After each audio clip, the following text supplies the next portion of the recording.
Buenas tardes, soy el doctor Alfonso Lazo Manrique, ginecobstetra del Hospital 2 de Mayo.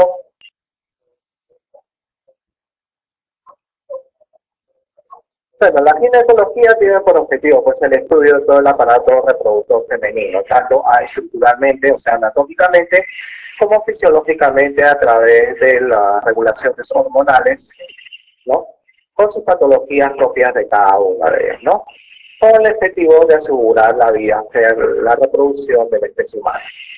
Entonces, un tema importante, ¿no?, dentro del eje hipotálamo composición ovárico es lo concerniente a la ovulación, ¿no? Porque la ovulación es un punto, como se puede decir, crítico durante el ciclo menstrual, ya que si no hay ovulación no va a haber una fecundación y un adecuado ciclo menstrual, ¿no? Entonces tenemos, para empezar, ¿no?, una paciente de 18 años de edad, secretaria, refiere que ha ovulado. Todos los siguientes son evidencias de que ha ocurrido la ovulación, excepto, no sé cómo puede decir ella que ha ovulado, ¿no? Entonces son signos o evidencias que ha ocurrido la ovulación, ¿no? El embarazo, el aumento de la temperatura corporal basal, el nivel de progesterona mayor de 3 nanogramos por mililitro, atamenia o menstruación o endometrio secretor. Entonces nosotros sabemos que el ciclo menstrual se divide en dos fases, ¿no?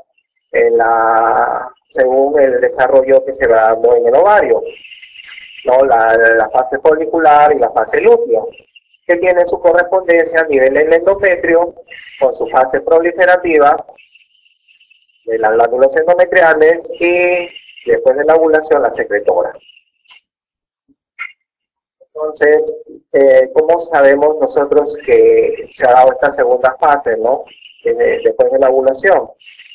Entonces, se ha ocurrido el embarazo, significa que ha habido un ciclo menstrual normal, ¿no? O sea, fase folicular y fase lútea. Entonces, ha ocurrido ovulación. El aumento de la temperatura corporal basal, método usado desde antiguo para determinar las dos fases del ciclo, ¿no? Si es un ciclo, se habla monofásico en cuanto a la temperatura o bifásico. Entonces sabemos que la progesterona tiene efecto en el aumento de la temperatura basal aproximadamente 0.3 a 0.5 grados centígrados después de una vez que ha ocurrido la ovulación, no se empieza a secretar progesterona y esto va a condicionar, ¿no? Entonces a la mujer se le mide la temperatura basal, ¿no?, en las mañanas y tratando de determinar el día de la ovulación. Entonces cuando la temperatura asciende, ¿no?, aproximadamente medio grado, se dice que ya ha ocurrido la ovulación. Lo mismo, si decíamos que este aumento de la temperatura está dado por el aumento, por la producción de progesterona, que se va a dar durante la segunda fase del ciclo menstrual. Entonces, ¿cómo sabemos, no?, qué nivel? Entonces, para hablar de una fase lútea adecuada, nosotros teníamos los niveles de progesterona generalmente mayores de 10 pesos para hablar de una fase lútea adecuada. Pero sin embargo, los niveles de progesterona mayores de 3 nanogramos por mililitro nos están hablando que hay una fase secretora, se ha producido la ovulación.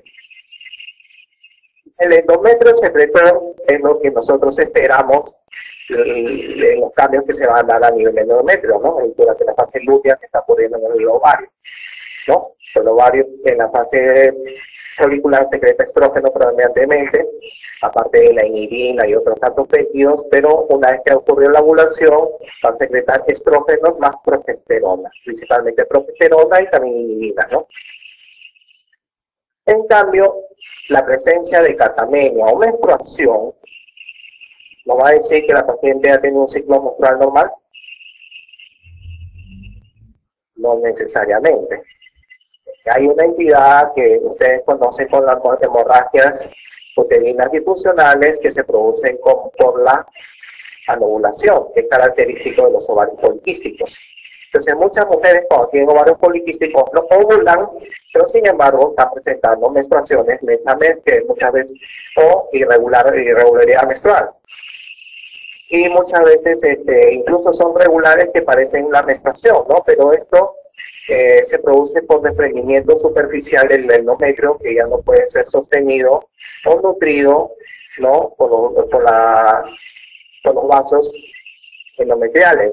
Entonces se desprende el endometrio que ya no puede ser soportado, y esto se da con una irregularidad o con regularidad, que muchas veces, ¿no?, se confunde con la menstruación.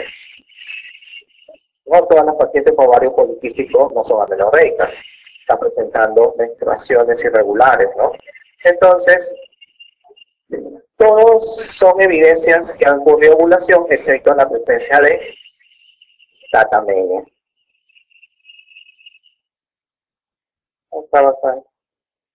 Entonces acá tendríamos pues las dos fases del ciclo menstrual, ¿no? Y también es bueno recordarles, ¿no?, que un ciclo menstrual tiene una duración aproximada de... ¿Cuánto es el ciclo menstrual normal, la duración normal del ciclo menstrual? ¿Cuánto debe durar el ciclo menstrual? O sea, tenemos un ciclo menstrual dos fases, la folicular y la fase lútea.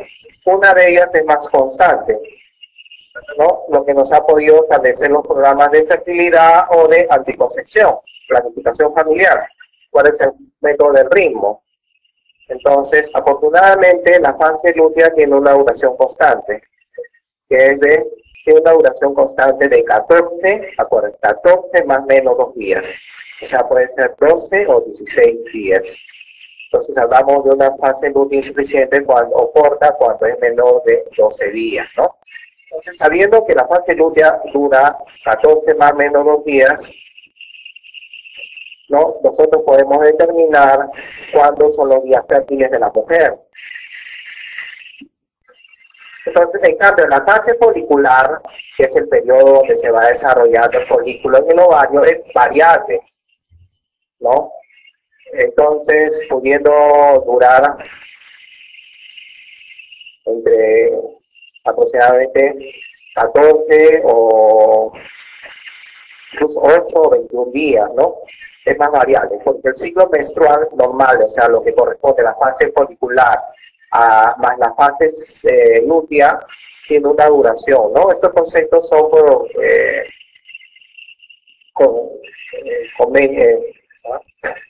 convención, ¿no?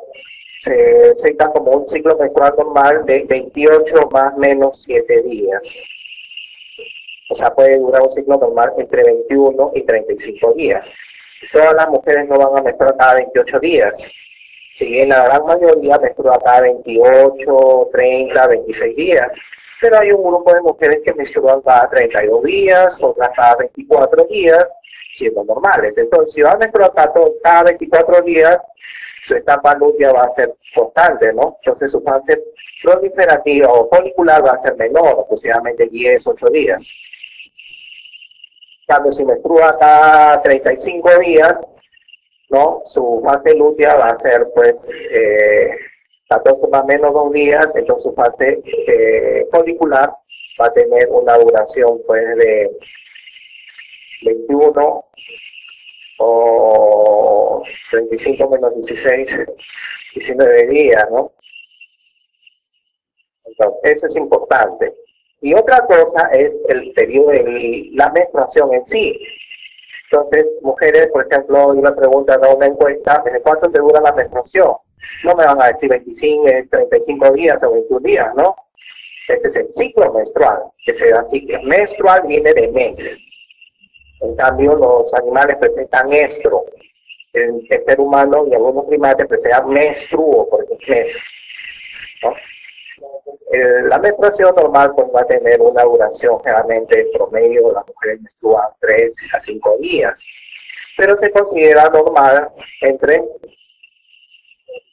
2 a 7 días.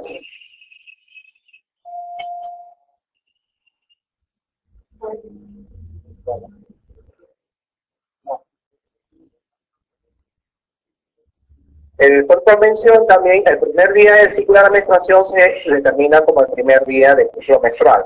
Entonces tenemos el ciclo menstrual que empieza con la menstruación, en el ovario empieza a desarrollarse folículos, o sea, fase folicular, ¿no? Y en el endometrio empiezan a proliferar las glándulas, pues se llama endometrio proliferativa y el ovario folicular. Y en la ovulación a mitad del ciclo, en el ovario, este folículo se convierte en el cuerpo lúteo, luego de expulsar el óvulo, y el endometrio empieza a preparar el nido, ¿no? A través de la progesterona, aumentando sus secreciones glandulares, ¿no? Fase secretoria. Esta convención, generalmente, académicamente, el ciclo menstrual, pues se le dice 28 días, ¿no? 14 más para cada fase, ¿no? La fase folicular va a estar dominada por el incremento de la secreción a nivel de hipófisis de FSH, ¿no? Y a nivel ovárico por la secreción de estradiol. Cuando este estradiol sobrepasa la cifra de 200 picogramos por mililitro, se va a desencadenar un pico de LH a nivel de una descarga abrupta, ¿no? A nivel hipofisario con secreción predominante de LH, que va a ser la que va a determinar los cambios propios en el folículo para que este reviente y expulse el óvulo. Y esta LH va a condicionar que las células que estaban desfoliculares, o sea, las células granulosas y las células anatecas, empiecen a secretar progesterona, ¿no? Y también cantidades apreciables de estrógeno también. Entonces, en la fase lútea se secretan estrógeno y progesterona. Vale, ahí. Entonces, otra cosa,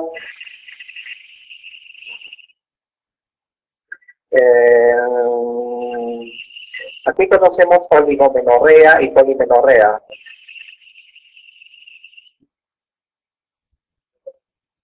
Es importante estos conceptos, por eso me estoy deteniendo acá, ¿no?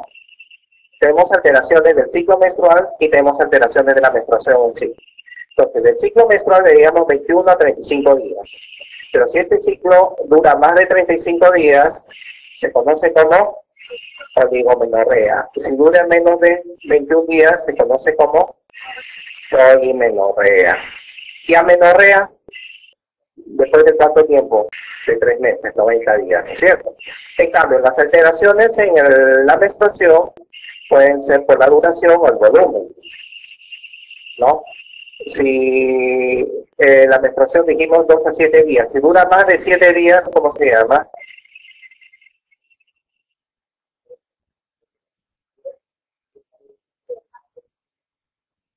Oh, menorragia. Si dura menos de 2 días,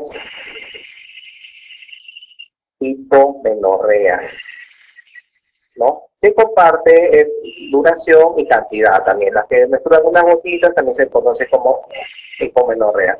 En cambio, las que presentan muchas de sus mamás de ustedes, abuelitas, tienen que estar cambiándose tremendos toallones, ¿no? Ya las toallas higiénicas son decir, usan pañales de bebé, creo, ¿no? Que están coágulos asociados realmente a la presencia de miomas, ¿no? Las hemorragias abundantes, o sea, la cantidad en el volumen, ¿no? Se llama hipermenorrea. Y una alteración, las menstruaciones irregulares, ¿cómo se conocen? Cuando no hay las menstruaciones vienen, que sí, y cuando hablamos de HUD, no son menstruaciones normales.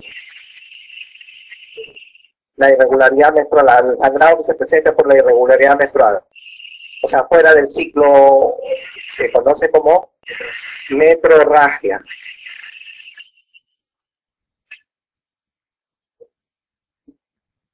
Entonces teníamos el ciclo menstrual, para que se produzca la ovulación, ¿no? Se prepara el útero, pero falta lo otro, lo más importante, lo que ya, bueno, cada uno da su cosa, ¿no? La fecundación. Entonces, durante la fecundación se tiene algo importante, ¿no? El intercambio de material genético entre los gametos masculinos y femeninos, ¿no? Entonces, cada uno de ellos lleva una cantidad haploide de ADN, que luego de la fecundación van a complementar, produciéndose el intercambio genético. Por eso todos no somos iguales, afortunadamente, ¿no? Imagínense todos el mismo rostro, la misma talla, ¿no? Entonces, durante la fecundación, la duplicación del ADN, o sea, la fórmula 2N, se produce antes de la fusión de los pronúcleos masculino y femenino, al momento de penetrar el espermatozoide dentro del óvulo, después de la unión de los pronúcleos masculino y femenino, A y B o ninguna.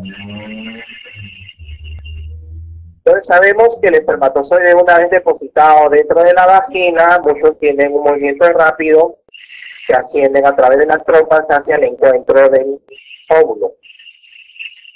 Y otros sufren incapacitación en las criptas endometriales, cervicales, y de ahí van a ir migrando en oleadas sucesivas hacia encontrar el óvulo. Durante esta migración de los espermatozoides se tiene que dar un fenómeno de activación, ¿no? O de capacitación del espermatozoide. Y a su encuentro con el óvulo se va a producir una reacción entre el acrosoma del espermatozoide con la zona pelúcida que rodea al óvulo, porque el óvulo no está solito, está rodeado de una serie de células de la granulosa que se conocen como corona radiada. Y lo que une estas células de la corona radiada con el óvulo se conoce como zona pelúcida, que es como un casco que lo protege. Entonces, la reacción acrosomal se produce justamente para abrirse paso a través de la zona pelúcida, por receptores específicos de especies. Por eso que no puede haber a veces mezcla entre diferentes especies, porque tienen receptores específicos. Entonces, durante la ovulación se completa la primera división meiótica. O sea, se produce la expulsión del primer corpúsculo polar. Una vez que el espermatozoide atraviesa la zona pelúcida y entra el núcleo, o sea, del espermatozoide, la cola se queda afuera, entonces va a haber dos núcleos. Pero la duplicación del ADN se va a dar cuando se van a fusionar, ¿no?, los pronúcleos masculinos y femeninos. Más bien cuando se produce la entrada del espermatozoide al óvulo, ahí se va a completar la segunda división meiótica y se va a expulsar el segundo cuerpo polar. Entonces, la duplicación del ADN es cuando se van a unir ya los dos núcleos.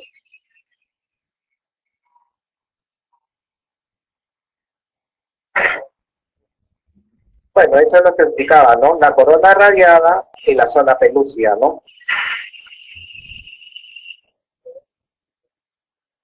Y este es un ovocito secundario que se produce luego de la primera división meiótica.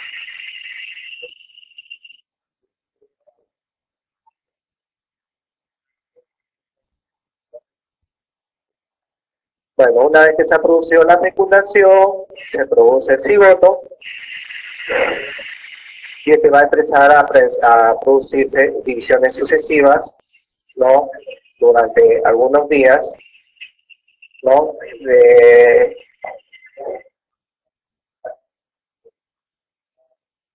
produce la fecundación, se produce el cigoto, y en el transcurso de las horas se empieza a duplicar su número de células, ya por el fenómeno de mitosis, ya no de meiosis, ¿no?, convirtiéndose en mórula y en blástula, ¿no? Blástula cuando tiene blastocisto, cuando tiene quiste, ¿no? Cisto es de quiste.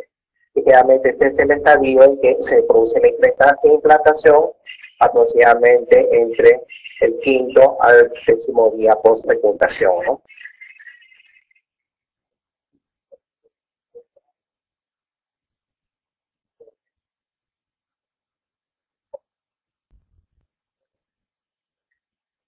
Otra pregunta referida a la ciclo menstrual, ¿no? En la menstruación normal, la hemorragia media es de... Bueno, antiguamente se necesitaban 120, ¿no? Pero por convención se ha establecido en 80 centímetros cúbicos durante 80, o sea, ni 100, ¿no? Sino que esta pregunta parece que es antigua, pero el volumen normal se acepta de 80 centímetros cúbicos. ¿no? Entonces la respuesta acá sería 150, pues lo mínimo, ¿no? Entonces acá, pues, bueno, es una diapositiva que el ciclo normal dura 21 a 35 días, el flujo durante la menstruación es de 30 a 80 mililitros, anormal se considera mayor de 80, y tal vez habría que ajustar acá, ¿no? La duración de la menstruación es de 2 a 7 días, no más de 7 días patológico, anormal, ¿eh?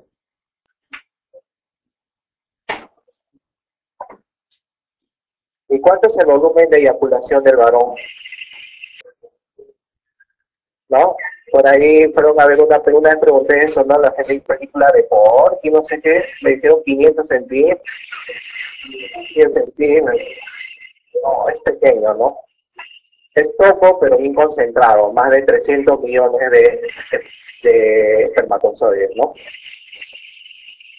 De 2 a 5 centímetros se considera normal. Entonces vamos viendo los cambios, ¿no? Porque el ciclo menstrual, dijimos, ¿no? Se produce la secreción de las gonadotropinas a nivel hipofisiario, ¿no? Que va a determinar el desarrollo a nivel ovárico del folículo por sus cambios, y estos folículos van a secretar hormonas para ir produciendo cambios a nivel del útero, ¿no? El endometrio preparando el nido. Pero también se dan cambios a otros niveles del aparato reproductor, ¿no? De otros órganos, ¿no? Por eso es aparato reproductor. Por ejemplo, la mama empieza a prepararse para una futura gestación. Hay cambios en el moco cervical, ¿no? El moco cervical a nivel de la fase proliferativa o folicular es elástico, es poco viscoso, ¿no? Que permite la construcción de una arquitectura especial para permitir la migración de los espermatozoides.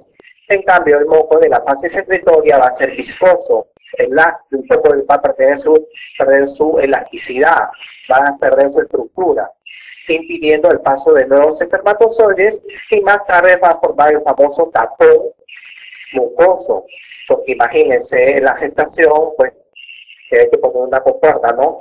Este compartimiento debe mantenerse estéril y con hay un tapón, ¿no? Para que no suban gérmenes y no otros espermatozoides, porque a su maridito pues no los pueden amarrar, ¿no? Entonces, eso se produce a nivel cervical, pero a nivel vaginal también se producen cambios, ¿no? En el epitelio vaginal, ¿no? De tal manera que mediante un perfil de Papa Nicolau nosotros podemos determinar si la mujer está en fase proliferativa o lútea, ¿no? Cuando está según la descamación de los diferentes de las células epiteliales o de las células parabasales, ¿no? Entonces hay una pregunta referida a los cambios en la vagina. La vagina mantiene normalmente su humedad por lo siguiente: las glándulas de su mucosa y la secreción cervical, descamación epitelial y secreción de las glándulas de Skene. Las glándulas de Skene son glándulas parauretrales.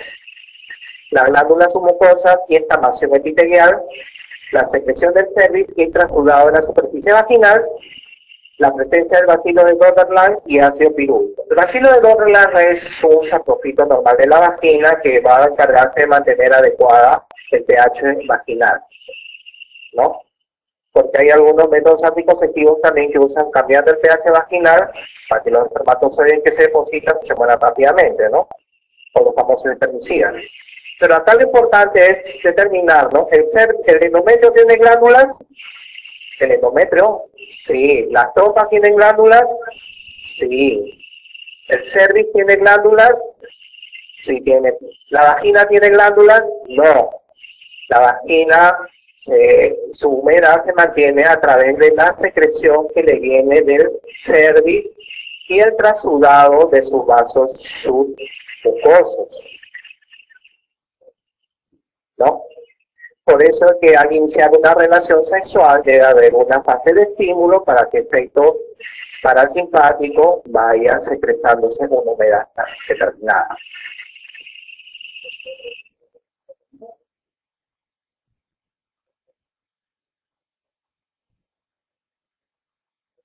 Bueno, ya salimos de esta parte y empezamos a ver un poco de patología, ¿no? La vulva o sea, en genitales externos conocemos como la vulva, ¿no? La vulva. Genitales internos en la vagina, el útero, las trompas, ¿no? Entonces la vulva es susceptible de infectarse, ¿no? Desde las niñas hasta las ancianas. Entonces, realmente la vulvitis, eh, ¿no? Que van asociadas realmente a la vaginitis, ¿no? O dos son las más frecuentes, ¿no? La vulvovaginitis por cándida o la tricomona. La tricomona generalmente produce más vaginitis, ¿no? Pero la cándida sí produce siempre vulvitis.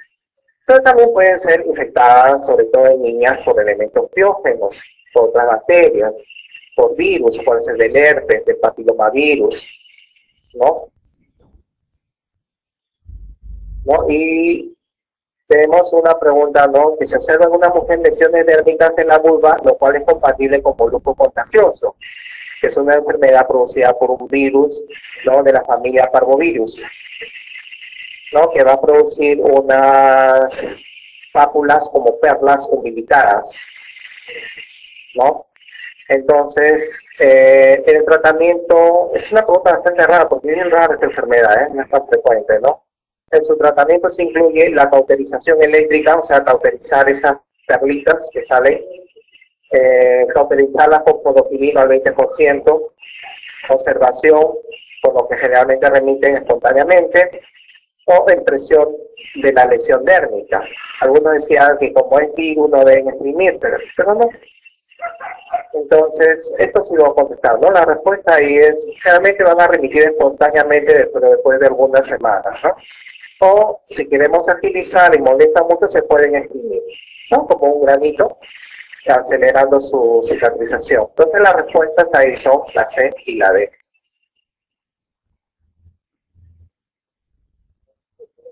Entonces, la vulvitis, dijimos, ¿no? Pueden ser piógenas o bacterianas, ¿no? Generalmente en niñas, en las niñas ustedes van a encontrar vulvitis por estreptococos, estafilococos, klebsielas, ¿no? Las dos más frecuentes, cándida o monídeas, tricomonas, puede haber pediculosis, ¿no? Piojitos, o virales como la presencia de herpes con su vesícula que van cambiando con el tiempo a póster, y el papilomavirus humano con sus verrugas. Pueden haber lesiones en la vulva también traumáticas, ¿no? Por desgarros, golpes, caídas, irritaciones, ¿no? Por rascados, frotamientos, usar, por ejemplo, sustancias cáusticas, ¿no? Como una vez se mencionó el podopilino, ¿no?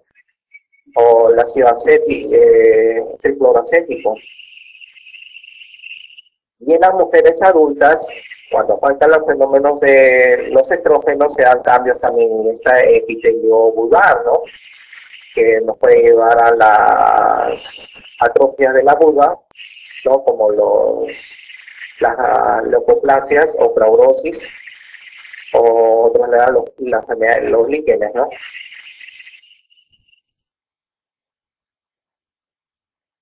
Bueno, acá tenemos, ¿no? Lo más frecuente en niñas, infecciones piógenas, ¿no? Su propia irritación.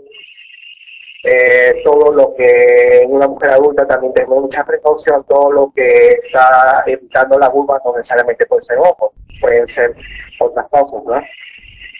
Irritaciones incluso por cosméticos a veces. En cambio, la candidiasis, o sea, el honguito del género cándida, generalmente va a producir un flujo blanco, brumoso, ¿no? Como requesón, ¿no? Que va a producir fuerte irritación en la vulva y generalmente se desarrolla al pH normal de la vagina, o sea, en un pH de 4.5 a 5.5.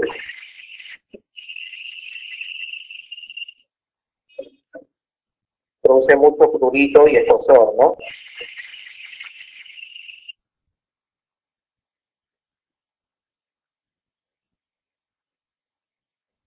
En cambio, el otro tipo de vulvovaginitis, ¿no? Por tricomonas, el flujo generalmente va a ser verdoso, amarillo verdoso, fluido, espumoso, ¿no? Y no va a producir tanto eritema vulvar, ¿no? Sino va a producir más bien a nivel vaginal o cervical un triado hemorrágico como frambuesa. Y el pH acá sí se va a llevar un poco más, generalmente sobre pH mayores de 5.5, ¿no? Y en las mujeres adultas hay una tercera entidad que se llama la vaginosis bacteriana, que no va a producir un fenómeno inflamatorio, por eso se llama vaginosis, no se llama vaginitis, que va a ser un desbalance de la flora normal de la vagina, con predominio de anaerobios. Por eso que el flujo en este caso es grisáceo, ¿no? O blanco grisáceo, maloliente. Ahora que estamos en la playa, vuelan un marisco podrido de la arena para que reconozcan el olor de la vaginosis, ¿no? Pero no produce irritación, no produce síntomas, sino un flujo maloliente. En cambio, la presencia de verrugas en los labios o la vagina o el cuello, eso generalmente está asociado a la presencia de una cepa de papilomavirus, ¿no? No las que producen el cáncer de cuello uterino, sino otras, produciendo los condinomas acuminados.